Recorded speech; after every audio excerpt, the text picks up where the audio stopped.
तो इन्हीं मुद्दों पर हम बात करेंगे। सबसे पहले अपडेट अगर आप दे दें कैप्टन साहब, इजराइल फिलिस्तीन के हवाले से भी, लेबनान के हवाले से और सीरिया के हवाले से भी, अगर कोई अपडेट आपके जहन में है इस वक्त, और फिर उसके बाद हम गुफ्तगू शुरू करेंगे। 3 सवाल आपके सामने हमने पहले ही रख दिए। जी कैप्टन साहब। जी हाँ डॉक्टर रिजवी, आज एक तो खबर यह है कि हमास ने वेलकम किया है एसटीएस का दमिश्क पर जो कब्जा हो गया है। दमिश्क पर जो एसटीएस का कब्जा हो गया, उसके बाद अब हमास उम्मीद कर रहा है कि शायद कुछ दिनों के बाद एसटीएस के जो लड़ाके हैं वो गोलन हाइट की तरफ कूच करेंगे, इजराइल पर दबाव डालेंगे, जैसे हिजबुल्लाह लेबनान से दबाव डालता था। दूसरी खबर यह भी है कि इजराइल को ये सब मालूम है और शायद इसीलिए इजराइल क्या कर रहा है कि बसदल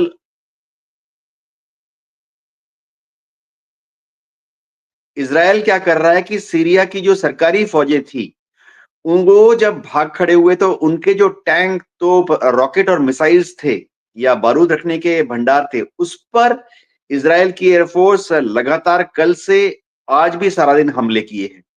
इजराइल की एयरफोर्स ने जो आज करीबन 150 हमले किए हैं, ये ना तो जो रेबल्स हैं, विद्रोही हैं या आतंकवादी एसटीएस या उनके सहयोगी दल पर, नहीं, उन पर नहीं किया। ये हमले इजराइल कर रहा है सीरिया के अंदर, जहां-जहां बसदल की सरकार का जो सीरिया की सरकार की जो आर्मी ने अपने टैंक रखे हुए थे, जहां पर होता है ना हेडक्वार्टर या रेजिमेंट का एरिया, जहां पर उन्होंने अपनी बख्तरबंद गाड़ियां रखी थी, जहां पर उन्होंने अपनी मसाले रखी थी, जहां पर उन्होंने अपने गोला बारूद रखा हुआ था। इजराइल इन पर इसलिए हमला कर रहा है क्योंकि ऐसा और पक्का है, यकीनी बात है कि कल तक, परसों तक जो ये रेबल्स हैं या आतंकवादी जो भी हैं, ये इन्हीं सीरियन आर्मी के गोला भंडार का इस्तेमाल हो सकता है इजराइल के विरुद्ध करें। और तीसरी एक छोटी सी डेवलपमेंट ये भी है कि कुर्द जो लड़ाके हैं, उनको ये भनक लग गई है कि एसटीएस की जो फॉरवर्ड वेंगार्ड हैं, यानी एसटीएस के लड़ाके तो बहुत तेजी से चलते हैं, टोयोटा टाइप ऑफ गाड़ी पर ऊपर एक हैवी मशीन गन लॉन्च करके चल पड़ते हैं। तो वो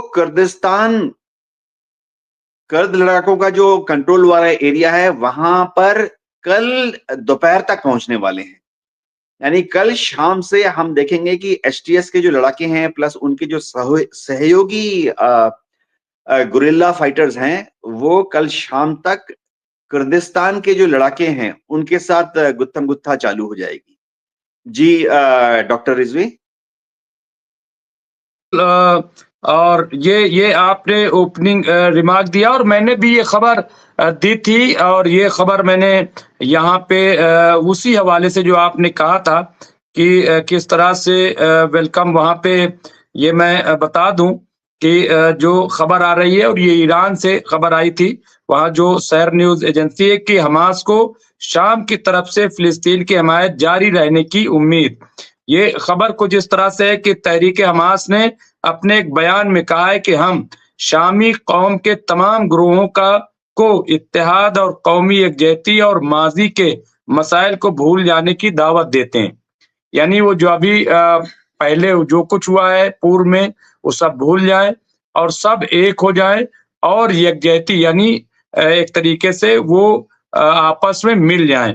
तहरीक हमास ने जोर दिया है कि हम ताकत के साथ शाम की अजीम कौम के साथ खड़े हैं, और हम शाम के इत्तेहाद, आर्जी सालमियत, इस मुल्क की कौम, इसकी मर्जी और आज़ादी और इसके सियासी इंतखाब के एहतराम पर जोर देते हैं। हमास ने जोर दिया है कि तमाम धड़ों के ताउन, कौमी इत्तेहाद, उखुवत और दरगुजर की मदद से चैलेंजों से निमटने की सलाहियत रखती है। हम शामी कौम से अपील करते हैं कि वो अपने चैलेंजों को खत्म करे ताकि फिलिस्तीन और इसकी मज़ामत की हिमायत के अपने रोल को जारी रख सके।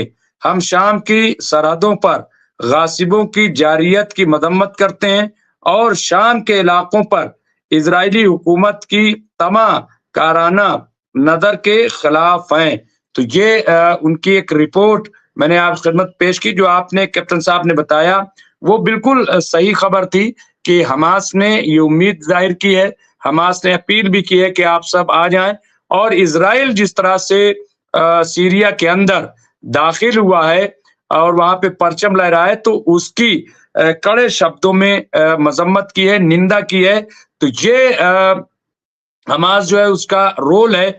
और बहरहाल लेकिन कैप्टन साहब, तीन चीजें, एक तो सबसे पहले मैं इस पे बात करूंगा, आज जिस तरह से हमने देखा कि अमेरिका ने बहुत बड़े हमले किए सीरिया पर, और ये कहा कि दरअसल बशरुल असद की हुकूमत जाने के बाद वहां पे अफरा तफरी है और ISIS के यानी जो दहशतगर्द तंजीमें हैं, कहीं वो ज्यादा वहां पे नुकसान न पहुंचाएं, कत्ल गारतगरी न करें।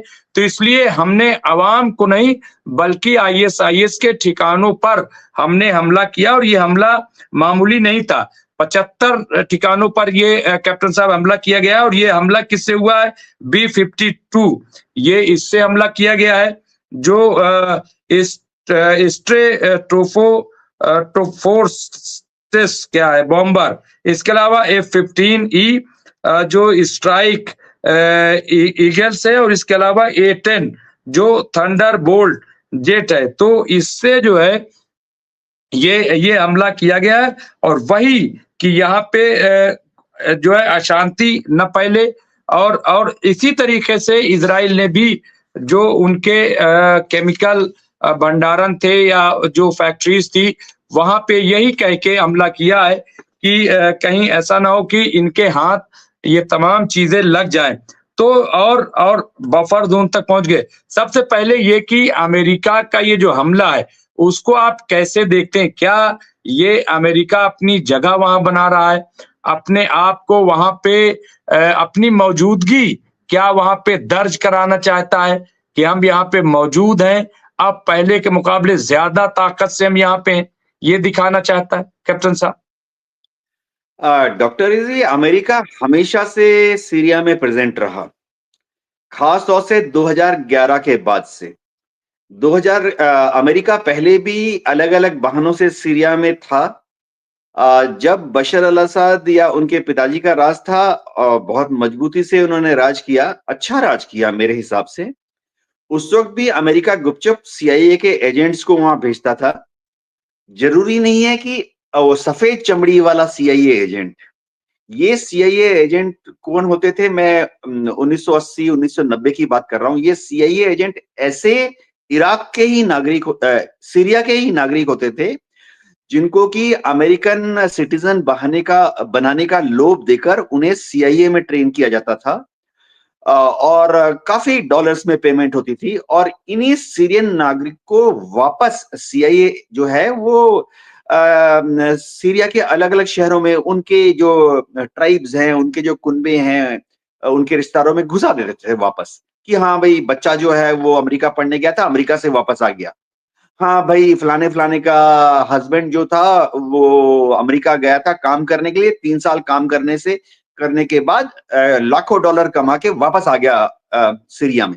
ये मैं 1980 1990 की बात कर रहा हूँ। लेकिन असल में ये सीरियन नागरिक थे जिनको CIA ने ट्रेन करके अंदर इम्प्लांट किया हुआ था। 2011 के आसपास तो अमेरिका को एक अच्छा बहाना मिल गया कि आइसिस को कुचलना है, अल कायदा को कुचलना है, अल नुसरा। तो अमेरिका हमेशा ही वहां पर था। ये एक और चीज है कि जमीनी बूट्स ऑन ग्राउंड अमेरिका ने 2015 से भेजना शुरू कर दिया था। कुछ जॉर्डन से अमेरिका के बूट्स ऑन ग्राउंड सीरिया में घुसे, कुछ इराक से बूट्स ऑन ग्राउंड सीरिया में घुसे, और सीरिया का एक बहुत बड़ा हिस्सा इन अमेरिकी सोल्जर्स ने पिछले 5 साल 3 साल से अपने कब्जे में रखा हुआ था। इनका मकसद ये था कि ये बशर अल असद की आर्मी से नहीं लड़ते थे। ये करीबन 45 ग्रुप्स थे, हैं अभी भी।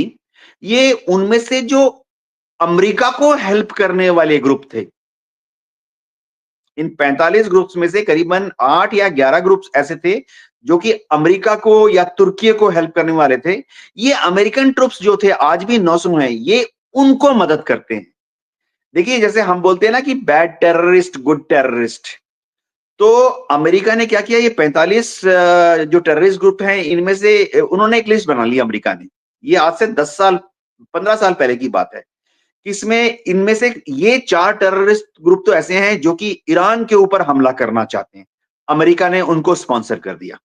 अमेरिका ने देखा ये 3-4 टेररिस्ट ग्रुप ऐसे हैं जो कि इराक के ऊपर हम वो मैं सद्दाम हुसैन की टाइम की बात कर रहा हूं कि ये 4-5 2003 के पहले 4-5 टेररिस्ट ग्रुप ऐसे हैं जो कि सीरिया से आगे जाकर सद्दाम नॉर्थ इराक पर सद्दाम की आर्मी पर हमला करने के लिए तैयार थे। अमेरिका ने उनको भी स्पॉन्सर कर दिया। अमेरिका इन सबको गुड टेररिस्ट मानता था। इसी तरह से अभी देख रहे हैं जैसे एचटीएस है, एचटीएस को अमेरिका ने गुड टेररिस्ट माना क्योंकि अमेरिका का लॉन्ग टर्म ऑब्जेक्टिव था कि सीरिया से बशर अल असद को भगाना। तो उन्होंने देखा कि एचटीएस और उसके साथ के ये 7-8 जो हैं, 45 में से 7-8 ग्रुप कि ये दमिश्क में घुसकर बशर अल असद को भगा सकते हैं। तो अमेरिका ने इनको भी गुड टेररिस्ट मान के हेल्प की। तो बैड टेररिस्ट कौन थे? अमेरिका के हिसाब से करीबन वहां पर आज भी कोई 20 या 22 बैड टेररिस्ट ग्रुप हैं। बैड बोला तो वो तुर्की के ऊपर हमला कर रहे हैं, बैड बोला तो वो वहां से अमेरिकन फोर्सेस के ऊपर हमला कर रहे हैं। सीरिया में काफी सारे टेररिस्ट ग्रुप ऐसे हैं जो कि इजराइल को नहीं पसंद करते। देखिए एचटीएस ने कभी इजराइल पर हमला नहीं किया, लेकिन सीरिया में काफी सारे 4, 5, 6, 8 टेररिस्ट ग्रुप हैं जो कि ईरान की मदद लेकर लेबनान में हिजबुल्लाह की मदद करते थे या जो ईरान से मदद लेकर इजराइल पर हमला करते। तो अमेरिका ने इनको भी बैड टेररिस्ट मान लिया। तो अब अमेरिका क्या कर रहा, आज से क्या करेगा?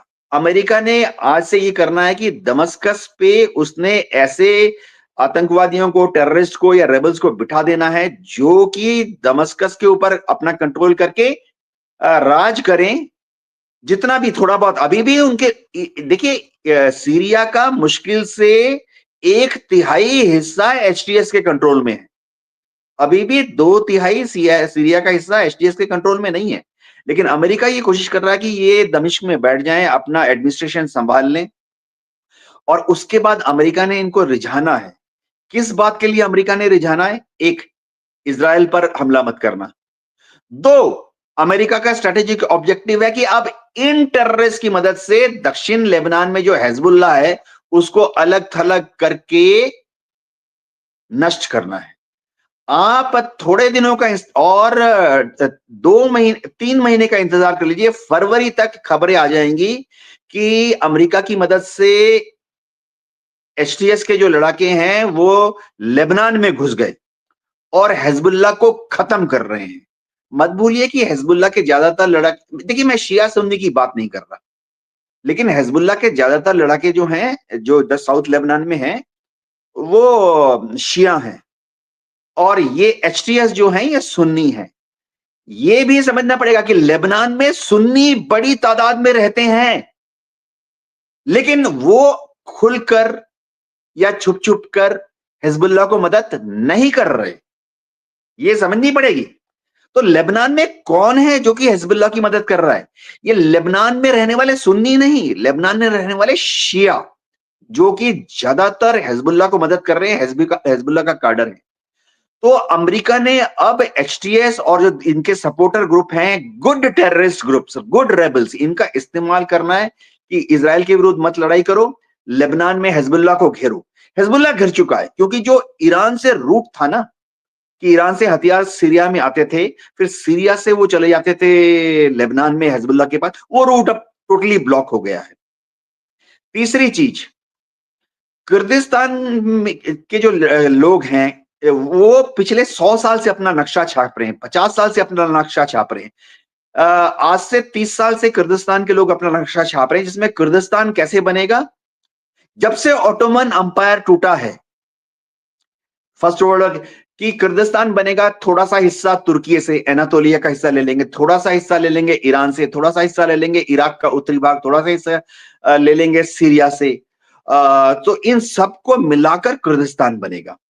तो इसलिए कर्द लड़ाके बार बार हमला कर रहे थे। उनमें से कुर्दिस्तान के लड़ाके एक साथ नहीं है बाय द वे।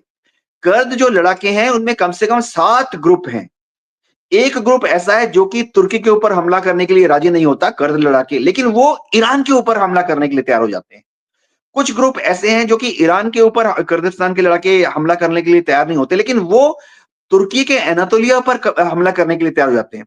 तो अब अमेरिका ने क्या करना है कि एसटीएस के लड़ाकों की मदद से जो कुर्दिस्तान के लड़ाके ग्रुप अमेरिका और तुर्की के विरुद्ध हैं, उनको अब खत्म करने की कवायद शुरू करनी है। जो हम देख रहे हैं, ये एसटीएस के जो करीबन आज सुबह तक करीबन 90 गाड़ियां, Toyota type of jeep, Gypsy जो हैं, करीबन 90 पहुंच चुकी हैं कुर्दिस्तान एसटीएस के लड़ाकों के साथ। कल सुबह तक ये हो जाएंगी 150। ये इन्होंने किन पर हमला करना है? इन्होंने उन कुर्दिस्तान के ग्रुप्स पर हमला करना है जो कि अमेरिकन के ऊपर या तुर्की के ऊपर हमला कर रहा है। इन्होंने उन कुर्द लड़ाकों पर हमला नहीं करना है टाइम बीइंग के लिए, जो कि ईरान की तरफ हमला कर रहे हैं, क्योंकि अभी ईरान के साथ ये लोग उलझना नहीं चाहते। फिलहाल एचटीएस और इसके समर्थक जो लड़ाके ग्रुप हैं, ये फिलहाल डायरेक्ट लड़ाई में ईरान के साथ उलझना नहीं चाहते। अमेरिका ने इनको बोल दिया, ठीक है, तुम उन कुर्दिस्तान के लड़ाकों को मारना शुरू करो जो कि तुर्की को एनाटोलिया में तंग कर रहे थे। जी डॉक्टर रिजवी।